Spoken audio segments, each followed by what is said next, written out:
We need a new congressperson. We need a new congressperson.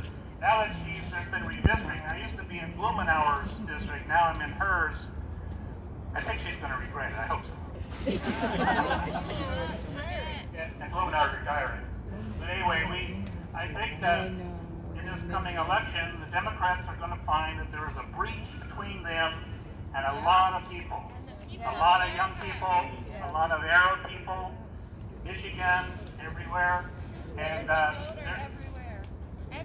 everywhere, across the board. And so it's kind of a generational thing. It makes me think of maybe back to the Vietnam War, when young people realized their government was lying to them and was supporting unconscionable activities, and there was a breach between generations of people. And I think we're maybe heading that right now. And it's a terrible, dangerous moment with Trump and everything, but this is where we're at. So anyway, let's recall what we demand today. Ceasefire now! Ceasefire now! Ceasefire now! Ceasefire now! Ceasefire now! Ceasefire now! Ceasefire now! Ceasefire now! Ceasefire now! I don't know if it's a good time for our Palestinian people. Wayne, that's right, yes. Murdered every minute. Every 15 minutes we have a child that got killed in Gaza. Today morning, the news was that USA foreign policies voted no or voted veto against humanitarian aid to Gaza. That's a shame. Last week, I lost 39 people who are our immediate family members.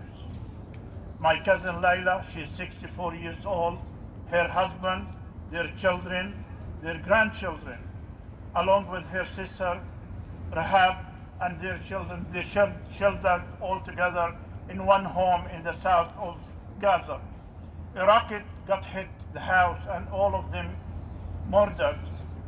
The only survivor was an 8-year-old child. He got hit, injured in his head and eye. I'm wondering how this child will grow up. Can he understand what love, passion, justice, or peace? It's so hard to see the news every day. People got killed every minute. And again, our politicians say that Israel has the right to defend itself. It's killing more than 10,000 people. It doesn't defend itself. More than 3,600 child got killed. That's not defending itself. This is a genocide. This is ethnic cleansing. We demand a ceasefire now, immediately, from all the senators, all the politicians. We demand a humanitarian path to Gaza. People in Gaza have no water, no electricity, no food. I have 2 sisters with their family still there, still alive. Every time I call them, if there is a connection, I said, how are you? They said, we are still alive. We have no food. We have no water. They're boiling the salty water and strain it to give it to their children. This is inhuman action.